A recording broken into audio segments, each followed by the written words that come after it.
My worst symptom of the menopause has got to be brain fog and forgetfulness.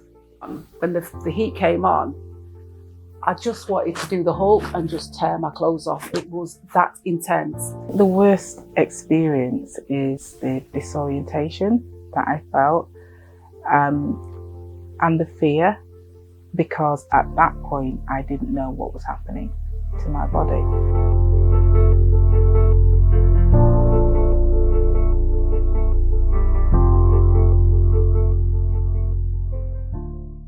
I was worried about going to the GP in case they diagnosed something that, illness.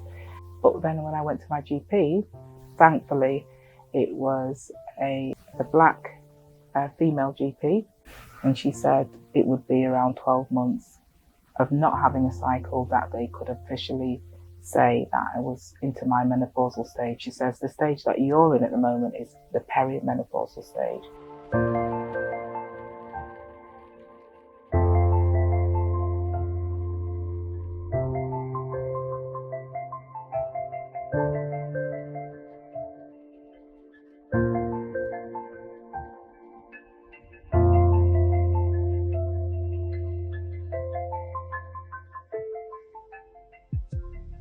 I started the perimenopausal stage when I was about 48, so that's about 5 years ago. They say it can range from 4 weeks to 10 years plus. I think I'm the 10 years plus.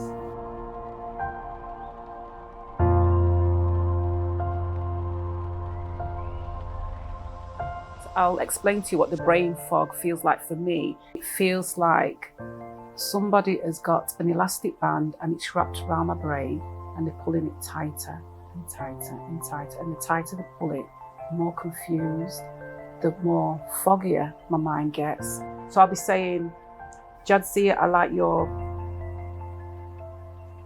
brown socks. My brain doesn't think quick enough for me to be fluid in my sentence. There is a break, but it's because I can't remember. I thought I'd lost my daughter once. So I was in the kitchen and she came to me. She was about 3 at the time.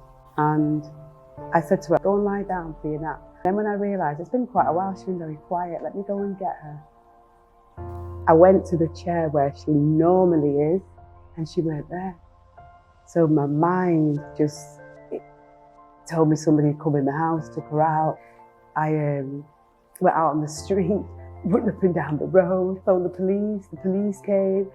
So one stood with me while the others searched the house upstairs. And then the other one came down and said, we can't find her. Then he looked at me and he said to me, could that be her there? I had to get up like, yeah, that's her. And he said, did you not see her? So I guess that could be the beginnings of, because that was very scary, but also quite funny at the same time.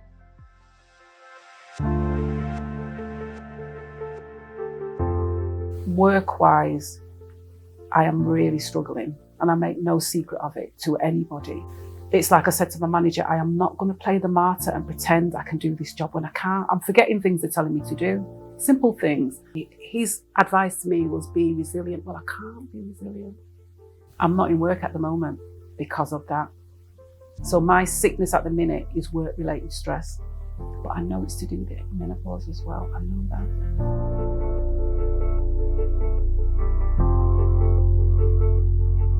Our parents didn't talk about menopause or tell us anything, it just happened. You hear other women say, it's the time of life. That's how they would describe it, the time of life.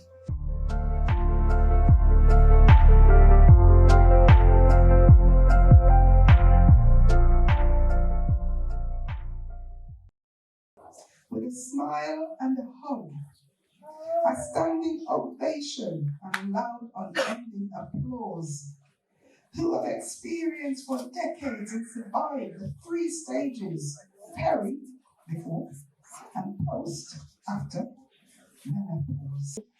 The idea of doing something on the menopause was something that I started, we had the health hour about 6-9 months ago, and it was so impactful, and women were like, didn't know that, didn't know that, didn't know that. The more people talk about it, the more they're going to start to think, right, okay, it's not a taboo, it's not a stigmatising topic, I'm not on my own, and that's what we wanted to do. So that's the impact we're creating. I was aware of the CAHN service, but I hadn't actually used the service as, in that way until I made my own self-referral for counselling.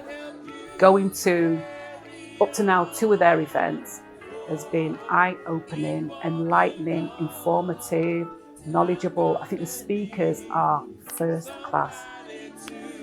Women just being together in one space with that one mindset, it is always going to be empowering and encouraging to each other. If I am free and CAHN has anything on, I will be there. I will be there.